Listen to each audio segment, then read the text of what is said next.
উজনিৰ প্ৰগ্ৰেমবিলাকত জুবিনক বয়কট কৰিব লাগে। আমি এইবিলাক কথা বতৰা আমাৰ মুখেদি কোৱা কথা নহয়, এই কথা বতৰাবিলাক সামাজিক মাধ্যমত চৰ্চিত বিষয়। আৰু এই গোটেই ৰাজীৱ হদিয়াৰ যিটো বিষয় এতিয়া প্ৰসংগ এটা আমাৰ সামাজিক মাধ্যম চৰ্চাত আছে, এই গোটেই জোকাৰণিটোত খলনায়কৰ ভূমিকাটো আজিৰ তাৰিখত আমাৰ জুবিন গাৰ্গ ডাঙৰীয়াদেৱে স্পষ্টভাৱে লৈছে। এতিয়া আমি খলনায়কজনক এটা কথা স্পষ্ট কৰি দিছোঁ যে আপুনি এই ধৰণৰ কথা বতৰাবিলাক যে কৈ আছে, আপুনি জানে যে আপোনাক উজনিৰ মানুহে কেনেকুৱা মৰম কৰে। আপোনাৰ কণ্ঠ ভাল হোৱাৰ কাৰণে হওক, আপুনি অন্ততঃ যিটো প্ৰাপ্য, সেই প্ৰাপ্যটোৰ কাৰণে হওক আপোনাক ইমান ধুনীয়াকৈ মৰম চেনেহেৰে উপচাই দিয়াৰ পিছত আপুনি কৰি থকা এই ধৰণৰ উদ্ভণ্ডালিবিলাকে, এনেকুৱা ধৰণৰ বদমাচি কাৰবাৰবিলাকৰ কাৰণে আপুনি আপোনাৰ যিটো ফ্ৰেণ্ড ক্লাব বুলি গঢ় লৈ উঠিছে, আপোনাৰ বন্ধুত্ব বাঢ়ি বাঢ়ি গৈ আছে, আপোনাৰ অনুসৰণ কৰা মানুহৰ সংখ্যাবিলাক বাঢ়িছে।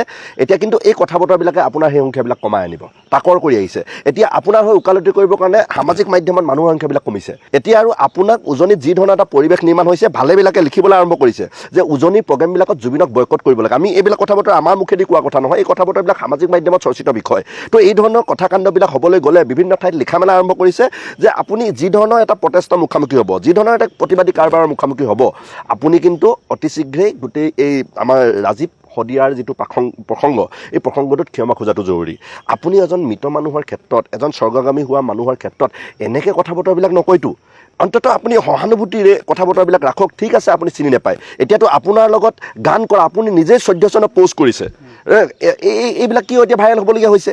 আপোনাৰ লগত 12 চনত আপুনি ৰাজীৱ হদিয়াই গোটেই কথা সুৰ কৰিছে আৰু আপুনি গাইছে, সেই ধৰণৰ কথা বতৰাবিলাক আজি তাৰিখত আহি আছে। 14 চনত আপোনাৰ লগত একেলগে গান কৰিছে, কিবা অন্তু চাউদাকে গোটেই ফাইনেন্স কৰিছে, এই কথা বতৰাবিলাক সামাজিক মাধ্যম, আপুনি নিজে আপোনাৰ ছ'চিয়েল মিডিয়াত এইবিলাক প'ষ্ট কৰি ৰাখিছে।